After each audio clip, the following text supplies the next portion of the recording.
জাতীয় অভিৱৰ্তনত কলিতা জনগোষ্ঠী সন্মিলন অসমৰ উদ্যোগত যি জাতীয় অভিৱৰ্তন অনুষ্ঠিত হ'ব, এই অনুষ্ঠানত আমি কেইবাটাও বিষয়, বিশেষকৈ আমাৰ যিবোৰ সমস্যা লৈ আমি চৰকাৰৰ লগত আলোচনা চলাই আছোঁ, ৰাইজৰ মাজত আমি লৈ গৈ আছোঁ, সেই বিষয়কেইটা আছিলে যে সাংবিধানিকভাৱে কলিতাসকলক এটা সাংবিধানিক ৰক্ষণাবেক্ষণ দিব লাগে বুলি আমি চৰকাৰক বহুবাৰ কৈছোঁ। চৰকাৰৰ লগত কেইবালানিও আমাৰ আলোচনা হৈছে, কেন্দ্ৰীয় চৰকাৰ, ৰাজ্য চৰকাৰৰ। তাৰ ভিতৰত মুখ্যতঃ অসমৰ কলিতাসকলকো জনজাতিকৰণ কৰিব লাগে আৰু জনজাতিকৰণ কৰি সংবিধানৰ ৬ষ্ঠ অনুসূচীৰ আওতাত কলিতাসকলক আনিব লাগে। কলিতাসকলৰ আজিৰ যিটো আটাইতকৈ ভয়াৱহ সংকট যে আমাৰ ভূমিৰ সমস্যা, আমাৰ কেইবাখনো আজি 7খন অট'নমাছ কাউন্সিলত কলিতাসকলৰ মাটিৰ অধিকাৰ নাই। গতিকে এই মাটিৰ অধিকাৰৰ বিষয়টো আজিৰ এই জাতীয় অভিৱৰ্তনত এটা বিস্তৃতভাৱে আলোচনা হ'ব, যাতে অসমৰ প্ৰতি ইঞ্চি মাটিতেই কলিতাসকলৰ অধিকাৰটো আমি সাব্যস্ত কৰিব পাৰোঁ। এই সম্পৰ্কত আলোচনা কৰি আমি চৰকাৰৰ লগত এটা নিশ্চয় আলোচনা আমি আগবঢ়াম।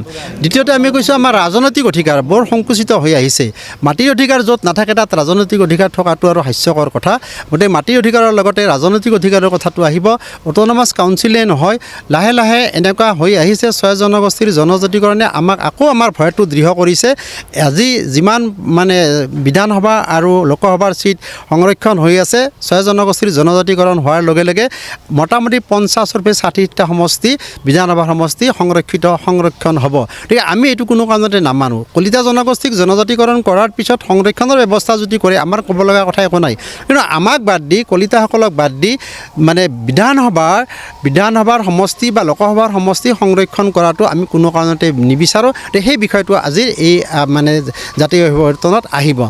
আমি চৰকাৰক কৈ আছিলোঁ যে আমাক এখন স্বায়ত্তশাসিত পৰিষদ লাগে, প্ৰাগজ্যোতিষপুৰ নামেৰে কলিতা স্বায়ত্তশাসিত পৰিষদ লাগে। আৰু এই স্বায়ত্তশাসিত পৰিষদখনৰ কাৰণে আমি চৰকাৰক বহুতবাৰ কৈছোঁ, প্ৰত্যেকটো জাতি জনগোষ্ঠীৰে নিজস্ব যিটো পৰিচয়, এই পৰিচয়টো ৰক্ষা কৰাৰ কাৰণে এইখন চৰকাৰে যথেষ্ট কাম কৰিছে। আমি চৰকাৰখনক বেয়া পোৱা নাই, কিন্তু চৰকাৰখনে বাকী অন্যান্য জাতি জনগোষ্ঠীৰ লগতে কলিতাসকলৰ পৰিচয়টো যাতে ৰক্ষা কৰে, তাৰ কাৰণে আমি চৰকাৰক আজি এই অধিৱেশনৰ জৰিয়তে বা এই জাতীয় অভিৱৰ্তনৰ জৰিয়তে চৰকাৰক আমি এটা দৃঢ় মত এটা পোষণ কৰিম, আপোনালোকে এইটো কৰিব লাগিব বুলি। তাৰ ওপৰঞ্চি আমি কৈছোঁ যে অসমৰ যিমানবোৰ পুৰোধা ব্যক্তি আছে, আপোনালোকে ইয়াত দেখিছে, আমি বীৰ ভগদত্তৰ বংশধৰ বুলি কওঁ, আমি কুমাৰ ভাস্কৰ বৰ্মাৰ বংশধৰ বুলি কওঁ, আমি মহাৰাজ পৃথ্বীৰ বংশধৰ বুলি কওঁ, আমি মণিৰাম দেৱানৰ বংশধৰ বুলি কওঁ, আমি হৰদত্ত বীৰদত্তৰ বংশধৰ বুলি কওঁ, আমি ডক্টৰ বাণীকান্ত কাকতিৰ বংশধৰ বুলি কওঁ। গতিকে এই যিটো আমাৰ পৰম্পৰাগতভাৱে অসমৰ জাতীয় জীৱনত, অসমৰ ৰাজনৈতিক জীৱনত আমাৰ যিসকল ব্যক্তিৰ অহোপুৰুষাৰ্থ কৰি এই জাতিটোক বা এই ভূখণ্ডক ৰক্ষা কৰি আছিল, সেই মহান পুৰুষসকলৰ নামত একোখনকৈ ক্ষেত্ৰ হ'ব লাগে বুলি আমি চৰকাৰক কৈ আহিছোঁ। গতিকে একোখনকৈ এই মহান পুৰুষসকলৰ নামত ক্ষেত্ৰ নিৰ্মাণ কৰাৰ কাৰণে চৰকাৰক আমি যোগাযোগ কৰি আছোঁ। চৰকাৰে আমাক হ'ব বুলিহে কৈ আছে, কিন্তু এতিয়ালৈকে হোৱা নাই। গতিকে মূলতঃ এইকেইটা বিষয়ে আজি জাতীয় অভিৱৰ্তনত আহিব।